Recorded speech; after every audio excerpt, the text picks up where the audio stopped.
ಶೋಷಣೆಯ ವಿರುದ್ಧ ಸಾಮಾಜಿಕ ನ್ಯಾಯಕ್ಕಾಗಿ ಹೋರಾಡುವ, ಬಡವರಿಗೆ ಶೋಷಿತರಿಗೆ ಧ್ವನಿ ಕೊಡುವ, ಪರಿಸರ ಪರವಾಗಿ ನಿರಂತರವಾಗಿ ಜಾಗೃತಿ ಮತ್ತು ಹೋರಾಟ ಮಾಡುತ್ತಿರುವಂತಹ ಚಳುವಳಿ, ಪುನಃ ಹೇಳ್ತಾ ಇದ್ದೇನೆ, ಚಳುವಳಿ ಸಂಸ್ಥೆ ಅಲ್ಲ, ನಾಗರಿಕ ಸೇವಾ ಟ್ರಸ್ಟ್. ಇದು ನಮ್ಮ ಕಣ್ಮುಂದೆ ಇರುವಂತಹ ಬೆಳ್ತಂಗಡಿ ತಾಲೂಕಿನಲ್ಲಿ ವೀರೇಂದ್ರ ಹೆಗ್ಗಡೆಯವರ ಶೋಷಣೆಯ ವಿರುದ್ಧ ಹೋರಾಟವನ್ನು ತೀವ್ರಗೊಳಿಸುವಂತಹದ್ದು 2012ರ ನಂತರ, ಸೌಜನ್ಯ ಅತ್ಯಾಚಾರ ಕೊಲೆ ನಂತರ ತೀವ್ರತೆಯನ್ನು ಜಾಸ್ತಿ ಮಾಡಿತು. ಇದು ನಮ್ಮೆಲ್ಲರಿಗೂ ಕೂಡ ಗೊತ್ತಿರುವಂಥ ವಿಷಯ. ಒಂದು ಕಾಲ ಇತ್ತು, ಅದು ಈಗ ಇಲ್ಲ. ಏನಾಗಿತ್ತು? ವೀರೇಂದ್ರ ಹೆಗ್ಗಡೆಯರನ್ನ ಏರ್ಲ ದಾಲ ಮಲ್ಪರ ಸಾಧ್ಯನೇ ಇಚ್ಚಿ, ಆರನ್ನ ಮುಟ್ಟರ ಸಾಧ್ಯ ಇಚ್ಚಿ. ಆತ್ powerful Veerendra Heggade. Central government, state government, judges ನಕ್ಲು ಪೂರ ಬತ್ತ ಆರ್ನ ಕಾರದ ಮೊದಲಿಗೆ ಊರಪೇರೆ ನಿಕ್ಲೇಡ್ದು ದಾಲ ಮಲ್ಪರ ಅಪ್ಪುಜಿ ಅಂತ ಒಂದು ಕಾಲ ಇತ್ತ ಕೇಳ್ತಾ ಇದ್ದೇನೆ ನಿಮ್ಮ ಹತ್ರ.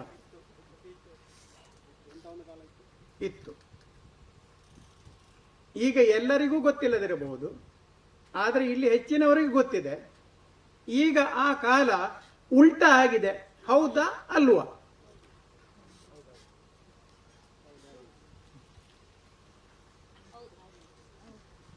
ಹಾಗಾದ್ರೆ ಆಗ ಇದ್ದ ಮತ್ತು ಈಗ ಇರುವ ಕಾಲದ ನಡುವೆ ಆಗಿರುವಂತ ನಮ್ಮ ಈ ಹೋರಾಟ, ಜಾಗೃತಿ ಇತ್ಯಾದಿಗಳ ಶ್ರಮ, ದಿಟ್ಟತನ, ನಿರ್ಭೀತಿ, ಅನುಭವಿಸಿದ ಕಷ್ಟಗಳು, ಕಾರ್ಪಣ್ಯಗಳು, ಕೇಸ್ಗಳು, ಪೊಲೀಸ್ ಕೇಸ್ಗಳು ಸಾಮಾನ್ಯದ್ದಲ್ಲ.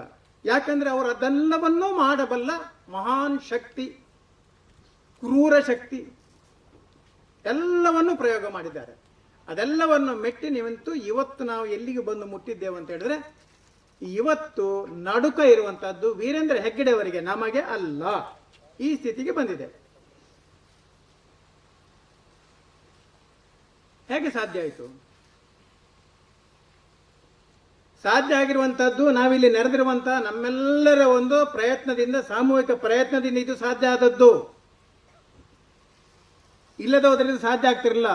ಯಾರೋ ಒಬ್ರು ರಂಜನ್ ರಾವ್, ಯಾರೋ ಒಬ್ರು ಸೋಮನಾಥ್ ನಾಯಕರು, ಯಾರೋ ಒಂದು ವಿದ್ಯಾ ನಾಯಕರು, ಯಾರೋ ಒಂದು ಕರಿಯರ್ ಅವರು, ಬಾಕಿ ಅಂತಂತಲ್ಲ. ನಾವೆಲ್ಲಿ ಎದುರಿಗೆ ಕಾಣ್ತಾ ಇರಬಹುದು, ಆದ್ರೆ ನೀವೆಲ್ಲರೂ ಕೂಡ ಇದ್ರ ಹಿಂದೆ ಸತತವಾಗಿ ಹೋರಾಟ ಮಾಡ್ತಾ, ಜಾಗೃತಿ ಮಾಡ್ತಾ ಬಂದ ಕಾರಣದಿಂದ ಇವತ್ತು ವೀರೇಂದ್ರ ಹೆಗ್ಗಡೆಯವರ ಸ್ಥಿತಿ ಕಂಗಾಲಾಗಿದೆ. ಅದಕ್ಕೊಂದು ದೃಷ್ಟಾಂತ ಹೇಳಿ ಅಂತ ಹೇಳಿದ್ರೆ, ಇಲ್ಲೇ ಪಕ್ಕದಲ್ಲಿ ನಾಗರಿಕ ಸೇವಾ ಟ್ರಸ್ಟ್ನ ವಿರುದ್ಧ ಡಿಸೆಂಬರ್ 14ನೇ ತಾರೀಕು 2015ರಂದು ರಾಜ್ಯ ಮಟ್ಟದ ಬೃಹತ್ ಪ್ರತಿಭಟನೆ ಅಂತ ಹೇಳ್ಕೊಂಡು ಆಯೋಜನೆ ಮಾಡಿದ್ದು ನಮಗೆ ನೆನಪಿರಬಹುದು. ಸೆಪ್ಟೆಂಬರ್ 30ನೇ ತಾರೀಕು 50,000 ಜನ ಸೇರಿಸುವುದು, ಸಂಜೆಗೆ ಆಗ್ಬೇಕಾದ್ರೆ ಇಲ್ಲಿ ನುಗ್ಗೋದು, ನಾಗರಿಕ ಸೇವಾ ಟ್ರಸ್ಟ್ ಅನ್ನು ನಮ್ಮನ್ನೆಲ್ಲ ಹುಡಿ ಮಾಡೋದು ಅಂತ ಸಭೆ ಆಗಿತ್ತು. ಆ ಸ್ಥಳದಲ್ಲಿ 10 ಎಕರೆ 15 ಸೆಂಟ್ಸು ಮತ್ತು 1.25 ಎಕರೆ ಸರ್ಕಾರಿ ಸ್ಥಳ ಆಕ್ರಮಣ ಮಾಡಿರುವಂತದನ್ನು ಸೇರಿ ದೊಡ್ಡ ಒಂದು ಭದ್ರವಾದ ಒಂದು ಕೋಟೆಯನ್ನು ಕೂಡ ಅಲ್ಲಿ ಕಟ್ಟಿದ್ರು, ಕಲ್ಲಿದ್ದು. ಆ 1.25 ಎಕರೆ ಸ್ಥಳವನ್ನು, ಸರ್ಕಾರಿ ಸ್ಥಳ ಅತಿಕ್ರಮಣ ಮಾಡಿರುವಂತದ್ದನ್ನು, ಅದರ ವಿರುದ್ಧವಾಗಿ ನಾವು ಕೊಟ್ಟ ಕಂಪ್ಲೇಂಟ್ ಅನ್ನು ಸರ್ವೆ ಮಾಡಿ ತನಿಖೆ ಮಾಡುವ ಸಂದರ್ಭದಲ್ಲಿ ವೀರೇಂದ್ರ ಹೆಗ್ಗಡೆಯವರು JCB ಯನ್ನು ಕಳಿಸಿ ಸೆಪ್ಟೆಂಬರ್ 2ನೇ ತಾರೀಕು ಸರ್ವೆ ಆಗಿರುವಂತದ್ದು. 2 ದಿವಸದ ಮೊದಲು ಅದನ್ನು ಪುಡಿ ಮಾಡಿ ಅಲ್ಲಿಂದ ಹೆಗ್ಗಡೆಯವರು ಪದರಾಟ ಆಲೋಚನೆ ಮಾಡಿ ವೀರೇಂದ್ರ ಹೆಗ್ಗಡೆಯವರಿಗೆ ಆಕ್ರಮಣ ಮಾಡಿ ಭೂಮಿಯನ್ನು ನುಂಗಿ ಮಾತ್ರ ಗೊತ್ತು, ಬಿಟ್ಟು ಗೊತ್ತಿಲ್ಲ. ಆದ್ರೆ ಆ 1.25 ಎಕರೆ ಸ್ಥಳವನ್ನು ಬಿಟ್ಟದ್ದಲ್ಲ, ನಾವು ಬಿಡಿಸಿದ್ದು. ಆ ಬಿಡಿಸುವ ಶಕ್ತಿ ನಮಗೆ ಹೇಗೆ ಬಂತು? ಬಿಡಬೇಕಾದ ಅನಿವಾರ್ಯದವರಿಗೆ ಹೇಗೆ ಬಂತು?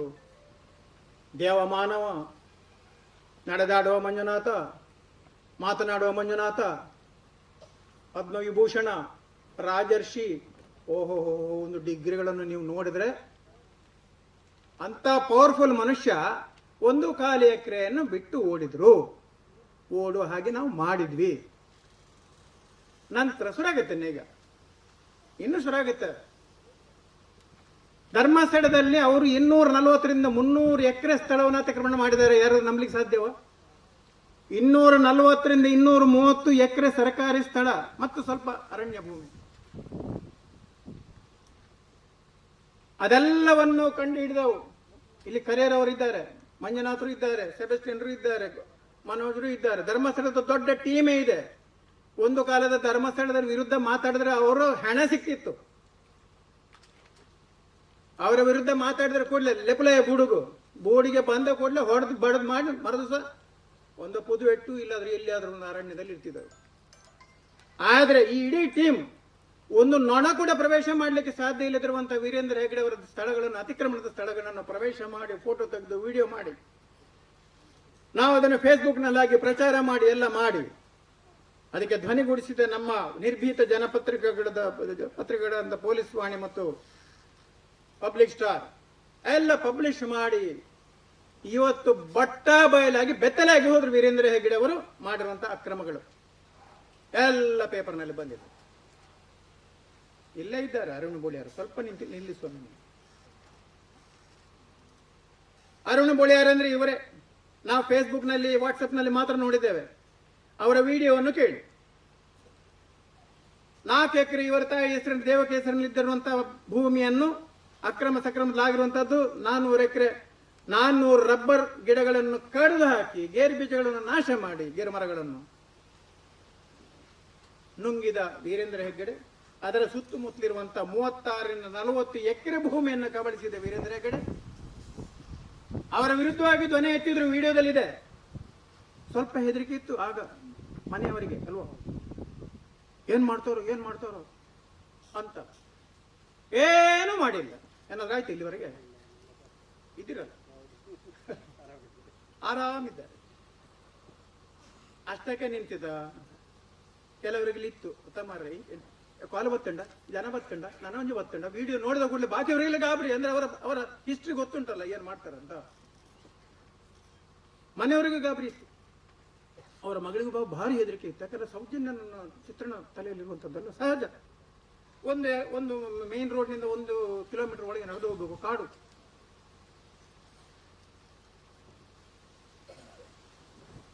ಕ್ಲೈಮ್ಯಾಕ್ಸ್ ಏನು ಗೊತ್ತುಂಟಾ? ಏನು ನಾವು ಗ್ರಹಿಸಿದ್ದೇವೆ ಏನಾದಿತ್ತು ಇವರಿಗಂತ, ಅದದ್ದು ಉಲ್ಟ.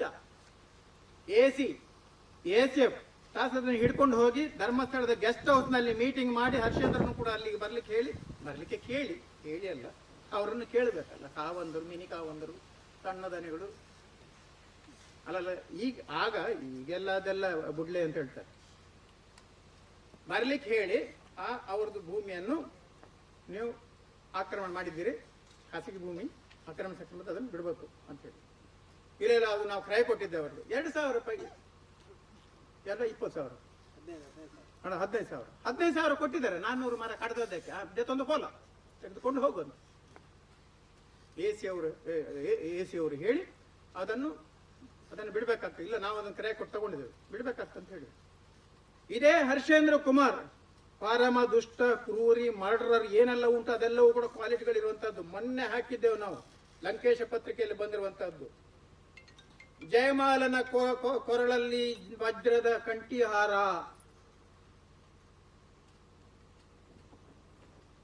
ಯಾರು ಹಾಕಿದ್ದು?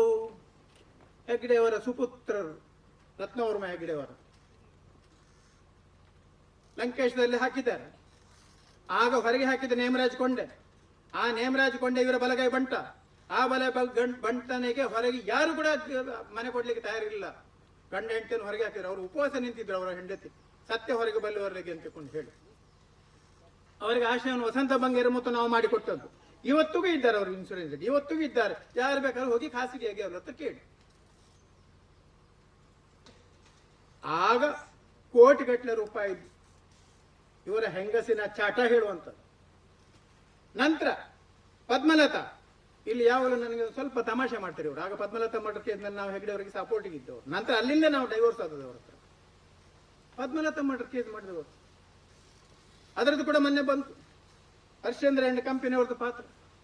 ನಂತರ ಈಗ ಸೌಜನ್ಯ, ಜೋಡಿ ಕೊಲೆ, ವೇದವಲ್ಲಿ ಕೊಲೆಗಳ ಪರಂಪರೆ ಸಂತಾನ ಇರುವಂತ ವೀರೇಂದ್ರ ಹೆಗ್ಗಡೆ ಅವರ ಅಲ್ಲಿಯ ವ್ಯವಸ್ಥೆಗಳು ಈಗ ಒಂದೊಂದಾಗಿ ಅದು ಬಹಿರಂಗವಾಗಿ ಬರುವುದು, ಅದರ ಒಟ್ಟಿಗೆ ಧ್ವನಿ ಸೇರ್ತಾ ಇದೆ, ಸಿಕ್ಕಾಪಟ್ಟೆ ಧ್ವನಿ ಸೇರ್ತಾ ಇದೆ.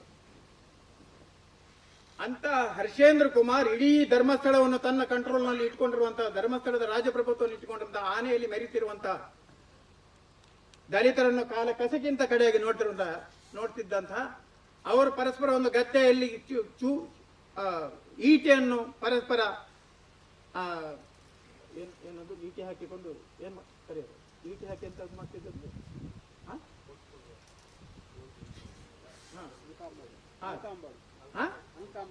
ಅಲ್ಕಾಂಬೋಡಿ, ಅದನ್ನು ಮಾಡ್ತಿದ್ದು. ಇವರು ಸಂತೋಷ ಮೇಲ್ಗಡೆ ಕೂತ್ಕೊಂಡು ಅವರು ಅದನ್ನು ರಕ್ತ ಬರುವಂತದ್ದು ನೋಡಿ ಸಂತೋಷ ಪಡ್ತಿರುವಂತ ಪರಂಪರೆ. ಎಂತದ ಆಲೋಚನೆ ಮಾಡಿದ್ರು. ಹಾಗಿದ್ದವರು ದಲಿತರನ್ನು ಆ ರೀತಿ ನೋಡ್ತಿದ್ದವರು. ಇವತ್ತು ಅದೇ ದಲಿತರು ಇವತ್ತು ನಾವೆಲ್ಲರೂ ಕೂಡ ಸೇರಿ ಅವರಿಗೆ ಶಾಬಾಷ್ ಹೇಳಬೇಕು, ಚಾಲೆಂಜ್ ಕೊಡ್ತಾ ಇದ್ದಾರೆ. ದಿವಸಕ್ಕೆ 700 ರೂಪಾಯಿ ಕೂಲಿ ಕೆಲಸ ಮಾಡ್ತಿರುವಂತವ್ರು ಅಲ್ಲಿರುವಂತಹ ಮುಂಡ್ರಪಾಡಿ ಕಾಲೋನಿ ಎಲ್ಲರೂ ಕೂಡ ಇವತ್ತು ಅವರಿಗೆ ಚಾಲೆಂಜ್ ಕೊಡ್ತಾ ಇದ್ದಾರೆ. ಇವರನ್ನು ಮುಟ್ಲಿಕ್ಕೆ ಬಿಡಿ, ಇವರನ್ನು ಕರೀಲಿಕ್ಕೆ ಬಿಡಿ, ಇವರ ಹತ್ರ ಹೋಗ್ಲಿಕ್ಕೂ ಕೂಡ ಧೈರ್ಯ ಇಲ್ಲ ವೀರೇಂದ್ರ ಹೆಗ್ಗಡೆ ಅವರ ಕಂಪನಿಗೆ. ಕೊನೆಗೆ ಅರುಣ್ ಬೋಳಿಯಾರ ಹತ್ರ ಮೊನ್ನೆ ಹರ್ಷೇಂದ್ರ ಹೇಳಿರುವಂತದನ್ನು ಜಾಗ ಬಿಡಿ ಅಂತ ಹೇಳಿದ ನಂತರ 4-5 ದಿವಸದಲ್ಲಿ ಮತ್ತೆ ಪುನಃ ಫೋನ್. ಏನು ಇದು ವೀರೇಂದ್ರ ಹೆಗ್ಗಡೆ ಅವರದ್ದು ಮರ್ಯಾದೆಯ ಪ್ರಶ್ನೆ, ವೀರೇಂದ್ರ ಹೆಗ್ಗಡೆ ಅವರ ಮರ್ಯಾದೆ ಪ್ರಶ್ನೆ, ಅದನ್ನು ಬಿಟ್ಟು ಕೊಡ್ಬೇಕಾಯ್ತಲ್ಲ ಆಕ್ರಮಣ ಮಾಡಿದ್ದನ್ನು. ಇಲ್ಲಿ ಹೇಗೆ 1 ಎಕರೆಯನ್ನು ಬಿಟ್ಟು ಕೊಟ್ಟದ್ದು ಅದೇ ಪ್ರಕಾರ 4 ಎಕರೆಯನ್ನು ಬಿಟ್ಟು ಕೊಡುವಂತ ಸ್ಥಿತಿ ಬಂತು. ನಂತರ ಸಾಲಾಗಿ ಅವ್ರದ್ದೆಲ್ಲವನ್ನು ಕೂಡ ಒಂದು ಬೇಲಿಯನ್ನು ಕಿತ್ತು ಹಾಕಿ ಅದು ಮತ್ತು ಪುನಃ ದಲಿತರಿಗೆ ಬರುವಾಗುವಂತ ಮಾಡುವಂತದ್ದು ತಾಕತ್ತು ನಮ್ಮ ಈ ಟೀಮಿಗಿದೆ. ಇದು ಘಂಟಾಘೋಷವಾಗಿ ನಾವು ಹೇಳ್ಬಹುದು. ವೀರೇಂದ್ರ ಹೆಗ್ಗಡೆ ಅವರೊಂದು ರಾಜಶಕ್ತಿ, ಕ್ರೂರ ಶಕ್ತಿ, ಶೋಷಣ ಶಕ್ತಿ, ಅದರ ವಿರುದ್ಧವಾಗಿ ಧ್ವನಿ ಎತ್ತುವಂತಹ ನಮ್ಮ ನಾಗರಿಕ ಟ್ರಸ್ಟ್ನ ಒಂದು ಚಳವಳಿ ಯಾವುದುಂಟೋ ಇವತ್ತು ಯಾವ ಹಂತಕ್ಕೆ ಬಂದು ಮುಟ್ಟಿದೆ ಅಂತ ಹೇಳಿದರೆ, ಅವರು ಮಾಡಿರುವಂತಹ ಎಲ್ಲ ಅಕೃತ್ಯಗಳನ್ನು, ಕುಕೃತ್ಯಗಳನ್ನು, ಕ್ರೌರ್ಯಗಳನ್ನು, ಕೊಲೆಗಳನ್ನು, ಅತ್ಯಾಚಾರಗಳನ್ನು, ದೇವರ ಭೂಮಿಯನ್ನೇ ನುಂಗಿದವರು ಮತ್ತೆ ಬೇರೆ ಬಿಡ್ತಾರೆ. 1050 ಎಕರೆ ದೇವರ ಭೂಮಿ, ಅಡಿಸ್ಥಳ, ಧರ್ಮಸ್ಥಳ, ದೇವಸ್ಥಾನದ 1 ಎಕರೆ 72 ಸೆಂಟ್ಸ್ ಕೂಡ ಇವತ್ತು ವೀರೇಂದ್ರ ಹೆಗ್ಗಡೆ ಹೆಸರಿನಲ್ಲಿ ಇದೆ. ಇದನ್ನೆಲ್ಲ ನುಂಗಿದ ವೀರೇಂದ್ರ ಹೆಗ್ಗಡೆ ಸರ್ಕಾರಿ ಭೂಮಿಯನ್ನು ಬಿಡ್ತಾರ? ಬಿಡ್ಲಿಲ್ಲ.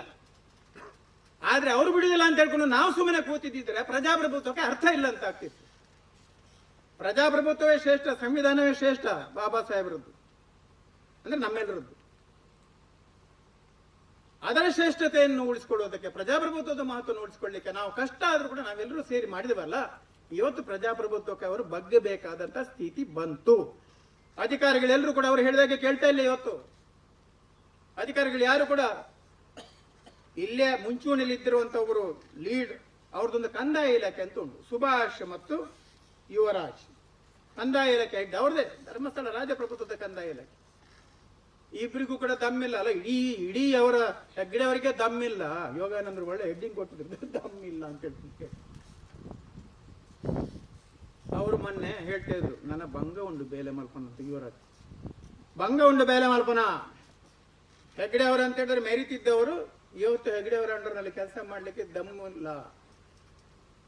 ಇನ್ನು ಎಲ್ಲಾದ್ರೂ ಹೋಯ್ತು ಅಂತ ಹೇಳಿ ಅದರ ಭೂಮಿಯನ್ನು ನೋಡಿ ಹೊಂಚಾಕಿಕೊಂಡು ಹೋದು ಅಂತ ಹೇಳಿ ಜನರಿಂದ ಪೆಟ್ಟು ಮಾತ್ರ ತಿನ್ಲಿಕ್ಕೆ ಬಾಕಿ ಅಷ್ಟೇ. ಅಷ್ಟರ ಮಟ್ಟಿಗೆ ಆಕ್ರೋಶ ಇದೆ. ಇದು ಅವರ ಬಾಯಿಲೆ ಮೊನ್ನೆ ಬಂತು. ಏನ್ ಇಂಡಿಕೇಟ್ ಮಾಡ್ತದೆ? ಸೊ ಆದ್ದರಿಂದ ಇವತ್ತು ವೀರೇಂದ್ರ ಹೆಗ್ಗಡೆ ಅವರು ಏನೂ ಮಾಡ್ಲಿಕ್ಕೆ ಸಾಧ್ಯ ಆಗುದಿಲ್ಲ ಅಂತ ಪರಿಸ್ಥಿತಿ ಉಲ್ಟಾ ಆಗಿ ವೀರೇಂದ್ರ ಹೆಗ್ಗಡೆ ಅವರು ಮಾಡಿರುವಂತಹ ಎಲ್ಲ ಅನ್ಯಾಯಗಳಿಗೆ, ಅಕೃತ್ಯಗಳಿಗೆ, ಅಕ್ರಮಗಳಿಗೆ ಸಾಕ್ಷಿ ಸಮೇತವಾಗಿ, ಆಧಾರ ಸಮೇತವಾಗಿ, ಏನ್ ನಾವು ಸುಮ್ಮನೆ ಆರೋಪಗಳನ್ನು ಮಾಡುವಂತದ್ದಲ್ಲ, ಅವರನ್ನು ನಾವೀಗ ಹಿಂದಿಕ್ಕುವಂತ ಪರಿಸ್ಥಿತಿ ಬಂದಿದೆ ಅನ್ನುವಂಥದ್ದನ್ನು ಈ ಸಂದರ್ಭದಲ್ಲಿ ಇದೆಲ್ಲ ನಮ್ಮೆಲ್ಲ ಒಂದು ಸಂಯುಕ್ತ ಪ್ರಯತ್ನದ ಫಲ ಅಂತ ಹೇಳಲಿಕ್ಕೆ ಇಷ್ಟಪಡ್ತೇನೆ. ಇನ್ನು ವೀರೇಂದ್ರ ಹೆಗ್ಗಡೆ ಅವರಿಗೆ ಕೋರ್ಟ್ನಿಂದ ಕೂಡ ಏನು ಮಾಡ್ಲಿಕ್ಕೆ ಸಾಧ್ಯ ಇಲ್ಲ ಎಂಬ ಪರಿಸ್ಥಿತಿ. ವೀರೇಂದ್ರ ಹೆಗ್ಗಡೆ ಅವರು ಕೋರ್ಟಿಗೆ ಸ್ವತಃ ಬಂದು ಕಟಕಟೆಯಲ್ಲಿ ನಿಂತು ಜಾಮೀನನ್ನು ತೆಗೆದುಕೊಳ್ಬೇಕಾಗ್ತದೆ. ಆ ತರದ ಒಂದು ಆದೇಶ ಇತ್ತೀಚೆಗೆ ದಕ್ಷಿಣ ಕನ್ನಡ ಜಿಲ್ಲಾ ಸೆಷನ್ಸ್ ಕೋರ್ಟ್ನಿಂದ ಆಗಿದೆ. ಕೆಳಗಿನ ಕೋರ್ಟ್ನಲ್ಲಿ ಅವರು ರಂಜನ್ ರಾವ್ ಕೊಟ್ಟ ದೂರನ್ನು ರಿಜೆಕ್ಟ್ ಮಾಡಿದಿತ್ತು, ರದ್ದು ಮಾಡಿದಿತ್ತು. ಈಗ ಡಿಸ್ಟ್ರಿಕ್ಟ್ ಕೋರ್ಟ್ ಅದನ್ನು ಸ್ವತಃ 14 ಮಂದಿ SKDADPಯ ವೀರೇಂದ್ರ ಹೆಗ್ಗಡೆ ಅವರ ಸಮೇತ ಟ್ರಸ್ಟ್ಗಳ ಮೇಲೆ ಹಾಕಿದ ಕೇಸ್ ಯಾವುದುಂಟೋ ಅದನ್ನೀಗ ಅವರು ಫೇಸ್ ಮಾಡಬೇಕಾಗ್ತದೆ, ಕೋರ್ಟಿಗೆ ಬರಬೇಕಾಗ್ತದೆ, ಜಾಮೀನು ತಗೊಳ್ಬೇಕಾಗ್ತದೆ. 100ಕ್ಕೆ 100 ಇದನ್ನು ತಡೀಲಿಕ್ಕೆ ಆಗುದಿಲ್ಲ.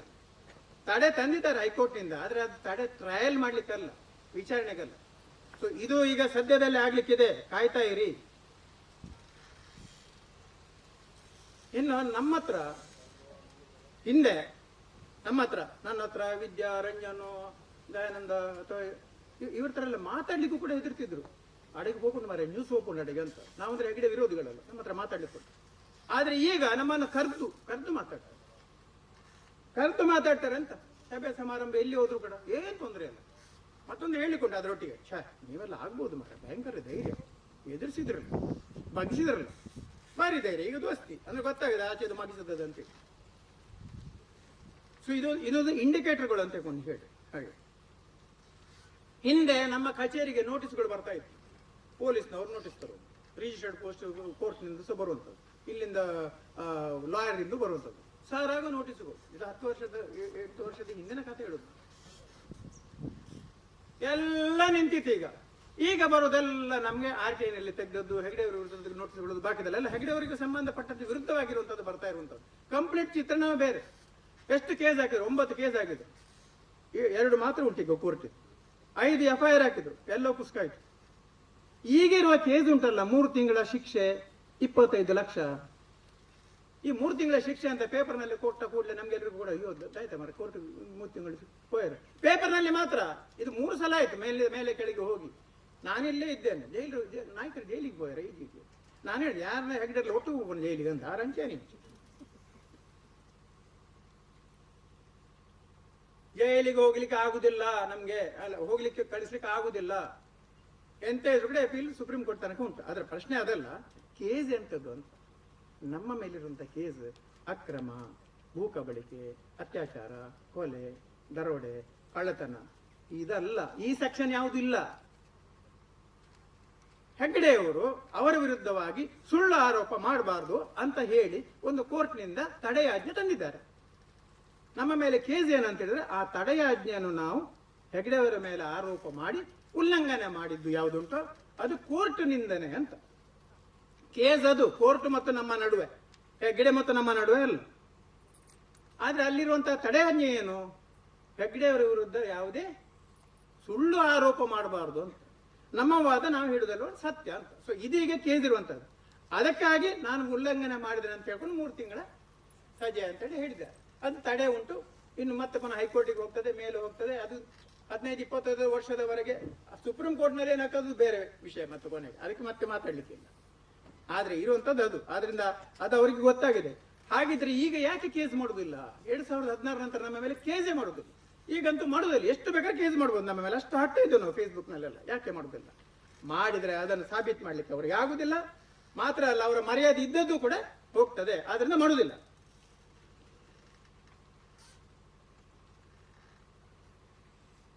ಈ ಸಂದರ್ಭದಲ್ಲಿ ವಕೀಲರುಗಳಾದ ಪ್ರಮೋದ್ ಕಟಾವಿ, ರಾಮಮೋಹನ್ ರಾವ್ ಪುತ್ತೂರಿದ್ದು, ಇಲ್ಲಿಯ ಭಾಸ್ಕರ್ ಹೊಳ್ರು, ನರಸಿಂಹ ಪ್ರಸಾದ್, ಆಶಾ ನಾಯಕರು, ಒಂದು ಕಾಲದಲ್ಲಿ ಅವರ ಆಗಾಗ ಹೇಳ್ತಾರೆ ನರೇಂದ್ರ ನಾಯಕರು, ಫಸ್ಟ್ಗೆ ನಮ್ಮ ಮೇಲೆ FIR ಆದಾಗ ನಮಗೆ ಜಾಮೀನು ಕೊಡ್ಲಿಕ್ಕೂ ಕೂಡ ಅದಕ್ಕೆ ಆಗ PP ಹೆಗಡೆ ಇದ್ದಾರೆ, ಅವ್ರದೊಂದು PP, ಅವರು ಸಮೇತ ಪಬ್ಲಿಕ್ ಪ್ರಾಸಿಕ್ಯೂಟರ್ ಸೇರ್ಕೊಂಡು ಜಾಮೀನೇ ಕೊಡಬಾರ್ದು ಅಂತ ಹೇಳ್ಕೊಂಡು ಏನ್ ವಾದ ಆಗ. ಅದಕ್ಕೆ ಇವರ ಆಶಾ ನಾಯಕರ ಮಿಸೆಸ್ ಇವ್ರದ್ದು ಹೇಳ್ತಿದ್ರು, ಇದೇನು ದರೋಡೆನ, ಕೊಲೆ, ಅದಕ್ಕೂ ಕೂಡ ಜಾಮೀನು ಸಿಗ್ತದೆ, ಇದು ಒಂದು ಆರೋಪ ಮಾಡಿದಾರೆ ಅಂತ ಹೇಳುವಂತ ವಿಷಯಕ್ಕೆ ಎಂತದ್ದು ಅಂತ ಹೇಳಿ ವಾದವನ್ನು ಮಾಡಿದಿತ್ತು. ಆದ್ರೆ ಅವರ ಪ್ರಯತ್ನ ಎಷ್ಟರ ಮಟ್ಟಿಗಿತ್ತು ಆಗ ಎನ್ನುವಂಥದ್ದು ಆ ಪ್ರಕಾರ ಇತ್ತು, ಸಿಕ್ಕಿತ್ತು. ಮೂರು ಜಾಮೀನಲ್ಲಿ ಇದ್ದೇವೆ ನಾವು. ಎಲ್ಲ ಕೇಸ್ ರಿಪೋರ್ಟ್ ಆಗಿದ್ದು ಹೋಗಿದೆ. ಅದರ ವಿರುದ್ಧವಾಗಿ ನಾವು ಮಾನನಷ್ಟ ಮೊಕದ್ದಮೆ ಮಾಡ್ತಾ ಇದ್ದೇವೆ. ಸೊ ಇದಿಷ್ಟು ಕೇಸ್ ಬಗ್ಗೆ ಯಾರು ಕೂಡ ನಮ್ಮ ಮೇಲೆ ಆಗ್ತದೆ ಹೆದರಿಕೆ ಯಾರಿಗೂ ಕೂಡ ಬೇಡ. ಕೇಸ್ ಆದ್ರೂ ಕೂಡ ಅದನ್ನು ಎದುರಿಸುವಂತ ತಾಕತ್ತು ನಮಗಿದೆ. ಅವ್ರು ಮಾಡ್ಲಿಕ್ಕೆ ಹೋಗುದಿಲ್ಲ. ಯಾಕಂದ್ರೆ ಅವ್ರನ್ನ ನಾವು ಕ್ರಾಸ್ ಎಕ್ಸಾಮಿನೇಷನ್ ವೀರೇಂದ್ರ ಹೆಗ್ಡೆ ಅವ್ರನ್ನ ಕಟಕಡೆಗೆ ತರ್ತೇವೆ, ಕ್ರಾಸ್ ಎಕ್ಸಾಮಿನೇಷನ್ ಮಾಡ್ತೇವೆ ಅವರಿಗೇನೆ. ಅವರೇ ಬಂದು ಸಾಕ್ಷಿಯನ್ನು ಹೇಳುವಾಗ ಸ್ಥಿತಿಯನ್ನು ತರ್ತೇವೆ. ಅದರಿಂದ ಕೇಸ್ ಅನ್ನು ಮಾಡುವುದಿಲ್ಲ. ಹೈಕೋರ್ಟ್ನಲ್ಲಿ ಒಂದು ಆ ಥರದಲ್ಲಿ ಆರ್ಡರ್ ಕೂಡ ಆಗಿದೆ, ಅವ್ರು ಕೇಸ್ ಮಾಡ್ಬೇಕಾದ್ರೆ ಅವರೇ ಸ್ವತಃ ಬಂದು ಮಾಡಬೇಕು ಅಂತ. ಸೊ ಆದ್ರಿಂದ ನಮ್ಮ ಮೇಲೆ ಕೇಸ್ ಆಗ್ತದೋ ಏನಾದರೂ ಆಗ್ತದೋ ಎಂಬ ಯಾವ ಹೆದರಿಕೆ ಕೂಡ ಇತ್ಯಾದಿ ಯಾವುದು ಬೇಡ. ಸೊ ಇದು ಇಷ್ಟನ್ನು ಹೇಳ್ತಾ, ಭೂರಹಿತ ದಲಿತರ ಅವರಿಗೆ 50% ಭೂಮಿ ಸಿಕ್ಬೇಕಂತ ಕಾನೂನಿದೆ. ಭೂ ಮಂಜೂರಾತಿ ನಿಯಮ ಪ್ರಕಾರ ಸರ್ಕಾರದ ಭೂಮಿಗಳು ಎಷ್ಟಿದೆಯೋ ಅಷ್ಟೂ ಭೂಮಿಗಳಲ್ಲಿ 50% ಲಭ್ಯ ಭೂಮಿಯನ್ನು ದಲಿತರಿಗೆ ಕೊಟ್ಟು ಬಾಕಿ 50% ಬಾಕಿಯವರು ಕೊಡ್ಬೇಕಂತ ಕಾನೂನಿದೆ. ಯಾವುದು ಕೂಡ ಪಾಲನೆ ಆಗ್ತಾ ಇಲ್ಲ. DC ಮನ್ನಾ ಭೂಮಿ ಉಜಿರೆಯಲ್ಲಿ ಕಾಲೇಜಿನ ಮತ್ತು ಬಾಕಿದ್ದಕ್ಕಾಗಿ ಅವರು ತೆಗೆದುಕೊಂಡಿರುವಂತದ್ದು, ಅವ್ರು ಪಡೆದಿರುವಂತದ್ದು 44 ಎಕರೆ. ಅದನ್ನೇ ಕೊಡದೆ ಹೋದ್ರು ಕೂಡ ಅದಕ್ಕೆ ಪರ್ಯಾಯವಾಗಿ ಭೂಮಿ ಕೊಡಬೇಕು ಅವರು. DC ಮನ್ನಾ ಭೂಮಿ ಅದು ಡಿಪ್ರೆಸ್ಡ್ ಕ್ಲಾಸ್ಗೆ ಇರುವಂತದ್ದು, ಅದು ಕೂಡ ತಿಂದು ಹಾಕಿದ್ದಾರೆ. ಸರ್ಕಾರ ಕೊಟ್ಟದಂತ ಹೇಳ್ಬಹುದು, ಆದ್ರೆ ಅವರು ಪರ್ಯಾಯವಾಗಿ ಕೊಡಬೇಕಾಗಿತ್ತು. ಅದು ನಮ್ಮ ಡಿಮಾಂಡ್ ಇರುವಂತದ್ದು. ಧರ್ಮಸ್ಥಳದಲ್ಲಿ, ಅಶೋಕನಗರದಲ್ಲಿ ಅತ್ಯಂತ ದಯನೀಯ ಸ್ಥಿತಿಯಲ್ಲಿರುವಂತಹ ದಲಿತ ಕುಟುಂಬಗಳು 800 ವರ್ಷಗಳಿಂದ ಜಾಸ್ತಿ ದೇವಸ್ಥಾನದ ಚಾಕ್ರಿ ಸ್ವಚ್ಛತೆಯನ್ನು ಮಾಡ್ಕೊಂಡು ಬಂದವರು ಜೀತದಾಗಿಂತ ದುಡಿತಿದ್ದಾರೆ. ಅಡಿಸ್ಥಳ ಇರುವಂತಹ ಖಾಲಿ 4-5 ಸೆಂಟ್ ಸ್ಥಳ. ಇಷ್ಟರವರೆಗೆ ಅವರಿಗೆ ಅದನ್ನು ಮಾಡಿಕೊಡ್ಲಿಲ್ಲ. ಯಾಕಂದ್ರೆ ಅವರ ಹೆಸರಿನಲ್ಲಿ ಆರ್ಟಿಸಿ ಉಂಟು, ದೇವರ ಜಾಗೆ ಇವರ ಹೆಸರಿನಲ್ಲಿ ಉಂಟು, ಕೊಡ್ಲಿಕ್ಕೆ ಆಕ್ಷೇಪ. ಬಾಕಿ ಒಂದು 116 ಕುಟುಂಬಗಳಿಗೆ ಅವರು ಇದು ಕೊಟ್ಟರು, 94C ಇವ್ರು ಮಾಡಿಕೊಟ್ರು ವಸಂತ ಬಂಗಾರ, ಅದಕ್ಕೂ ಕೂಡ ಆಕ್ಷೇಪ ಹೇಳಿದ್ರು ಅವರಿಗೆ. ಇವತ್ತು ಕೂಡ ಇವರೆಲ್ಲರೂ ಕೂಡ ನರಕದಲ್ಲಿದ್ದಾರೆ. ಅವರಿಗೆ ನಾವು ಹೇಳ್ತಾ ಇದ್ದೇವೆ, ಧೈರ್ಯದಿಂದಿರಿ, ಯಾವುದೇ ರೀತಿಯಲ್ಲೂ ಕೂಡ ಹೆಗ್ಡೆ ಅವರು ನಿಮ್ಗೆ ಯಾವ ಕಾಲಕ್ಕೂ ಮಾಡೋದಿಲ್ಲ, ಹಕ್ಕಿನಲ್ಲಿ ಪಡಿಬೇಕಂತ ಹೇಳ್ಕೊಂಡು ಪರಿಹಾರವರೆಲ್ಲ ಟೀಮ್ನವರು ಹೇಳಿಕೊಂಡು ಅವರಿಗೆ ಧೈರ್ಯವನ್ನು ಕೊಡ್ತಾ ಇದ್ದಾರೆ. ಅದು ಅವರಿಗೆ ಅವರನ್ನು ನಮ್ಮ ವಿರುದ್ಧ ತಿರುಗಿಸ್ಲಿಕ್ಕೆ ಪ್ರಯತ್ನ ಮಾಡಿದ್ರು, ಯಾರು ತಿರುಗುದಿಲ್ಲ ಈಗ. ಯಾಕಂದ್ರೆ ನಾವೇ ನಿಜವಾಗಿ ಕೂಡ ಅವರ ಹಿತರಕ್ಷಣೆ ಮಾಡ್ತಾ ಇದ್ದೇವೆ ಅನ್ನುವಂಥದ್ದು ವಿಶ್ವಾಸ ಅವರಿಗಿದೆ. ಸೊ ಅದರಿಂದ ಆ ಭೂಮಿ ಅವರಿಗೆ ಸಿಕ್ಬೇಕು. ಎಲ್ಲ ದಲಿತರಿಗೂ 1 ಎಕರೆ ಭೂಮಿ ಕೊಡಬೇಕು ಕನಿಷ್ಠ ಅಂತ ಹೇಳಿ ನಾವೇನು ಒಂದು ದಲಿತರ ಭೂ ಹಕ್ಕೊತ್ತಾಯ ಸಮಿತಿ ಅಂತ ತಗೊಂಡು ಹೇಳಿದ್ದೆ, ದಲಿತರೇ ಪ್ರಾಮುಖ್ಯವಾಗಿ ಇದ್ದುಕೊಂಡು ನಮ್ಮೆಲ್ಲರ ಬೆಂಬಲದೊಂದಿಗೆ ಮಾಡ್ತಾ ಇದ್ದೇವೆ. ಅದಕ್ಕೆ ಕೋಟ ಶ್ರೀನಿವಾಸ ಪೂಜಾರಿ ಅವರು ಇಲ್ಲ ಖಂಡಿತವಾಗಿ ನಾಡು 1 ರಿಂದ 5ನೇ ತಾರೀಕಿನೊಳಗೆ ನಾನು ಅದನ್ನು ಮೀಟಿಂಗ್ ಮಾಡಿ 1 ಎಕರೆ ಕೊಡುವಂಥದಕ್ಕೆ ವ್ಯವಸ್ಥೆಯನ್ನು ಮಾಡ್ತೇನೆ ಅಂತ ಹೇಳಿದ್ದಾರೆ. ಮತ್ತೆ ಅಡಿಸ್ಥಳವನ್ನು ಕೂಡಲೇ ಅವರ ಹೆಸರಿಗೆ ಮಾಡುವಂತ ಹೊಸ ಕಾನೂನು ಈಗ ಬರ್ತಾ ಇದೆ, ಅದನ್ನು ಅನೌನ್ಸ್ ಮಾಡಿದ್ದಾರೆ ಅವರು. ಅದು ಬಂದ ಕೂಡಲೇ ಈ ಅಶೋಕನಗರದವರೆಲ್ಲರಿಗೂ ಕೂಡ ಅದು ಭೂಮಿ ಕೂಡ ಆಗ್ತದೆ. ಒಟ್ಟಿನಲ್ಲಿ ಈಗ ಬಾಕಿ ಸರ್ಕಾರಿ ಭೂಮಿಗಳು ನಮ್ಮ ಬೆಳ್ತಂಗಡಿಯ ಘನ ತಹಸೀಲ್ದಾರರು ಒಂದು ಹೇಳಿದರು, ಬೆಳ್ತಂಗಡಿ ತಾಲೂಕಿನಲ್ಲಿ ಸರ್ಕಾರಿ ಭೂಮಿ ಲಭ್ಯ ಇಲ್ಲ ಅಂತ 2020 ಸೆಪ್ಟೆಂಬರ್ನಲ್ಲಿ ಕೊಟ್ಟರಂಥದ್ದು. ಬೆಳ್ತಂಗಡಿ ತಾಲೂಕಿನಲ್ಲಿ ಸರ್ಕಾರಿ ಭೂಮಿ ಎಲ್ಲಿಯೂ ಲಭ್ಯ ಇಲ್ಲ. ಕುಮ್ಕಿ ಮತ್ತು 94C ಮತ್ತು ಕಾದಿರಿಸಿದ್ದು ಬಿಟ್ಟರೆ ಬೇರೆ ಇಲ್ಲ ಅಂತ ಹೇಳ್ಕೊಂಡು ಕೊಟ್ಟಿರುವಂಥದ್ದು.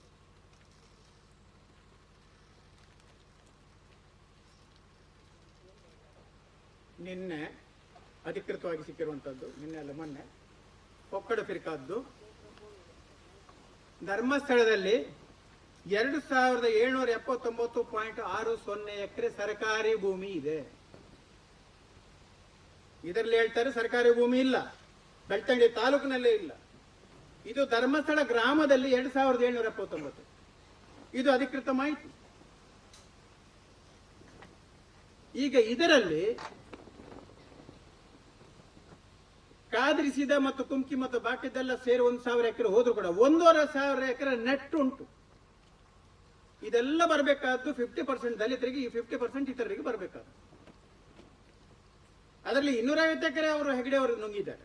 ಅಲ್ಲ, ನುಂಗಿದ್ರೆ ಅದನ್ನು ಬೇಲಿ ಈಗ ತೆಗೆಯುವಂತದಕ್ಕೆ ಹೆಚ್ಚು ಒತ್ತೇನಲ್ಲ, ಒಂದು ತಹಸೀಲ್ದಾರ್ ತೆಗಿಸಬೇಕು, ಇಲ್ಲಾಂದ್ರೆ ನಾವೆಲ್ಲ ಸೇರಿ ಹೋಗಿ ತೆಗೆಯುತ್ತೇವೆ. ಯಾರ ಜಾಗ. ಈಗ ನಿನ್ನೆ ದಲಿತರ ಸಭೆಯಲ್ಲಿ ಇವರೆಲ್ಲರೂ ಕೂಡ ಅದನ್ನು ಎತ್ತಿದ್ದಾರೆ. ರಮೇಶ್, ನೇಮರಾಜರು ಎಲ್ಲ ಎತ್ತಿದ್ದಾರೆ. ಅವರು ಮತ್ತೆ ಚೇಂಬರ್ ನಲ್ಲಿ ಬಂದು ಮಾತಾಡಿದಂತೆ, ಎಂತ ಚೇಂಬರ್ ನಲ್ಲಿ ಮಾತಾಡುವ ಅಂತೂ ಈಗ ಅಲ್ಲಿ ಬಿಸಿ ಮುಟ್ಟಿಸಿದ್ದಾರೆ ಅಂತ ಆ ಭೂಮಿ ಬರಬೇಕಾಗ್ತದೆ. ಸೊ ಇದೇ ಪ್ರಕಾರ ಎಲ್ಲ ಗ್ರಾಮಗಳಲ್ಲೂ ಕೂಡ ಇದೆ. ಇದು ಸಿಗ್ಬೇಕು ಎನ್ನುವಂಥದ್ದು ನಮ್ಮ ಉದ್ದೇಶ ಇರುವಂತದ್ದು. ದಲಿತ ಅಧ್ಯಯನ ಪುಸ್ತಕದಲ್ಲಿ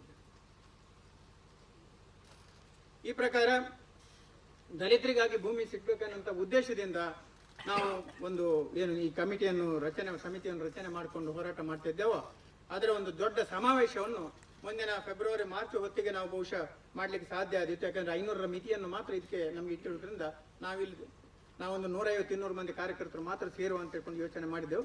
ಸ್ವಲ್ಪ ಸಂಖ್ಯೆ ಜಾಸ್ತಿ ಆಗ್ತದೆ ಅಂತ ಹೇಳ್ಕೊಂಡು ಇಲ್ಲಿ ಮತ್ತೆ ಮಾಡಬೇಕಾಗಿ ಬಂತು. ಸೊ ಈಗ ನಾವೆಲ್ಲ ಕಾರ್ಯಕರ್ತರು ಒಟ್ಟು ಸೇರಿ ಮುಂದಿನ ಸಮಾವೇಶವನ್ನು ಕೂಡ ದೊಡ್ಡ ರೀತಿಯಲ್ಲಿ ಮಾಡಿಕೊಂಡು ಈ ಭೂಮಿಯನ್ನು, ಸರ್ಕಾರಿ ಭೂಮಿಯನ್ನು ಮತ್ತು ವೀರೇಂದ್ರ ಹೆಗಡೆ ಕಬಳಿಸಿದ ಭೂಮಿಯನ್ನು ನಾವು ಅದನ್ನು ಪಡೆಯುವಂಥದ್ದಕ್ಕೆ ಈ ಹೋರಾಟ ನಾವು ಮಾಡ್ತಾ ಇದ್ದೇವೆ ಅಂತ ಹೇಳ್ತಾ, ಈ ಸಂದರ್ಭದಲ್ಲಿ ಬಹಳ ಮುಂಚೂಣಿಯಲ್ಲಿ ನಿಂತಿರುವಂತಹ ಧರ್ಮಸ್ಥಳದ ಕರಿಯ ಮತ್ತು ಅವರ ಟೀಮ್ನವರಿಗೂ, ಹಾಗೆ ತಾಲೂಕಿನ ಈ ದಲಿತ ಸಂಘರ್ಷ ಸಮಿತಿ ಅಂಬೇಡ್ಕರ್ ವಾದ ನೇಮರಾಜ್ ಮತ್ತು ಟೀಮ್ನವರು, ಹಾಗೆ ಕೃಷ್ಣಪ್ಪ ವಾದ ಅಂಬೇಡ್ಕರ್ ವಾದ ಮತ್ತು ಕೃಷ್ಣಪ್ಪ ಸ್ಥಾಪಿತ ಅದರ ರಮೇಶ್ ಮತ್ತು ಬಾಬಿ ಮಾಲಾಡಿ ಇವರ ಟೀಮ್ನವರು ಕೂಡ ನಿಜವಾಗಿಯೂ ಕೂಡ ಈ ಒಂದು ದಲಿತರ ಒಂದು ಪರವಾಗಿರುವಂತಹ ಅವರ ಅಭಿವೃದ್ಧಿಗೆ ಸಂಬಂಧಪಟ್ಟಂತೆ ಮತ್ತು ಶೋಷಣೆ ವಿರುದ್ಧ ಹೋರಾಟದಲ್ಲಿ ಮುಂಚೂಣಿಯಲ್ಲಿ ನಿಂತದ್ದಕ್ಕೆ ಅವರಿಗೂ ಕೂಡ ಅಭಿನಂದನೆ ಸಲ್ಲಿಸಿ ನನ್ನ ಮಾತನ್ನು ಪ್ರಸ್ತಾವನೆ ಮುಗಿಸಿ